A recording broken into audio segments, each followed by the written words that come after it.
Marc Márquez dominates chaos-filled 2025 San Marino MotoGP practice amidst crashes and controversy.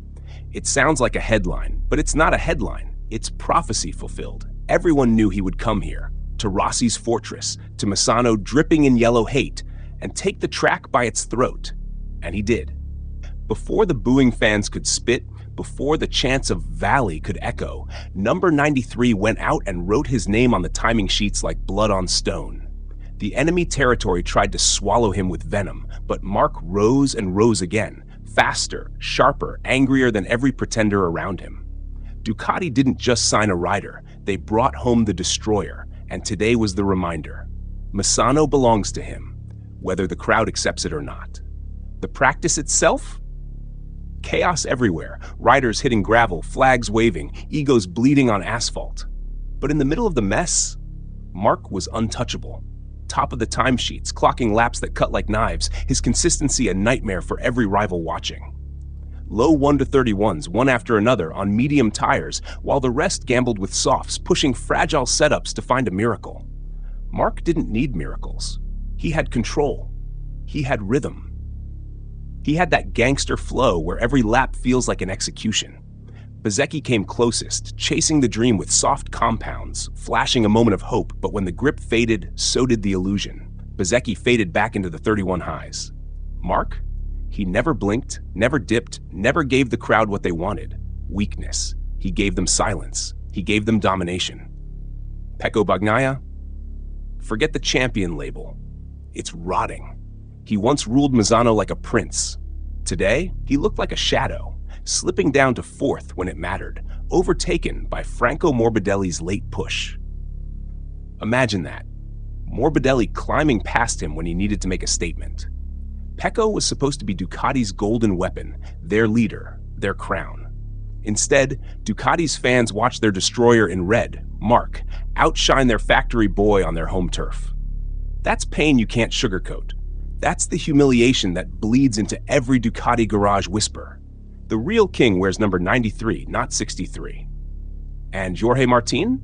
The Aprilia Dream Project, the reigning champ now hunting ghosts, played clever.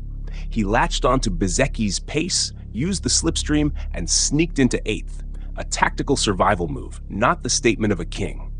That's Martin in 2025, scrambling, improvising, trying to stay relevant. Once loud, now an echo, forced to rely on others to drag him into Q2. It shows the gap in mentality. Marc doesn't chase wheels. Marc makes wheels chase him. That's the difference between a champion of convenience and a champion of blood. Alex Marquez, quiet, solid, banking a 5th. That's his lane now. The loyal brother who tasted mercy once at Catalunya, but who will taste no more. Marc gave him his win, and now the leash is gone. Alex runs his lines, does his job, but in Misano's chaos, he's just a name in the list. Beside him, Honda made noise. Yes, Honda, the corpse everyone buried, showing flashes of life. Joan Mir and Luca Marini both inside the sharp end, testing new exhausts and aerodynamic configs, finally moving their RC213V out of the grave. That's progress, sure, but let's not twist it. Progress for Honda is survival, not victory. Marc already proved that. The king took his crown away from them and showed what a real machine is supposed to do. Honda now fights for dignity, not dominance. Then there's Yamaha. The factory that once carried Rossi's banner, the House of Blue, the dream of Quartararo, it's rubble. Not one Yamaha in Q2. Not one. Yellow flags wrecked Quartararo's final attack, yes, but excuses don't matter. He's out. They're out. Yamaha spent all season promising their new V4 would be their salvation, and today, for the first time, it looked like a machine that could breathe the same air as Ducati, Aprilia, KTM. But still, not enough.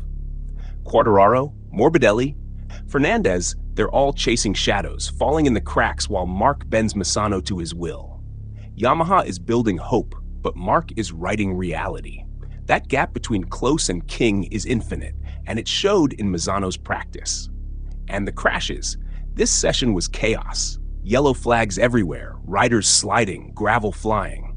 Jack Miller down at turn 1, Raul Fernandez into the dirt at turn 15, Joan Mir tipping over at turn 10, but bouncing back up like nothing happened.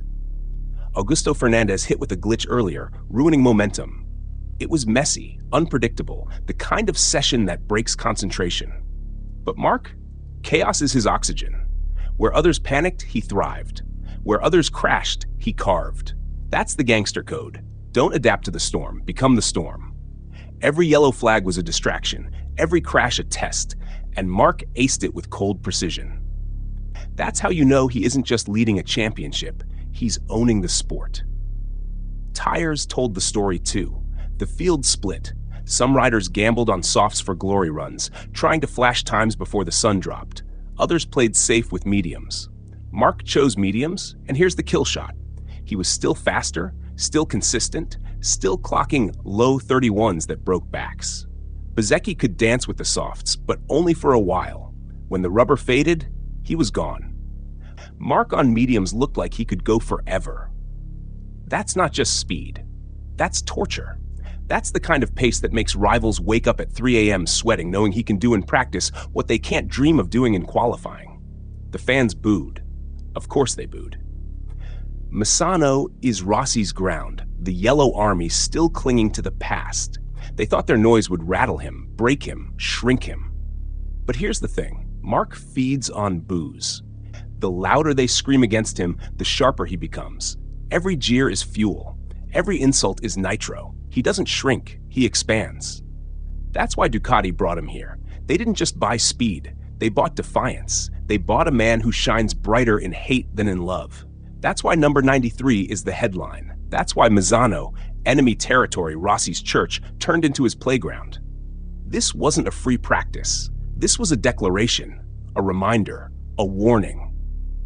Marc Márquez is not waiting for Sunday to flex. He's not waiting for Q2 to prove a point. He's turning every session into a battlefield, every lap into propaganda. He's showing Pecco that his reign is over.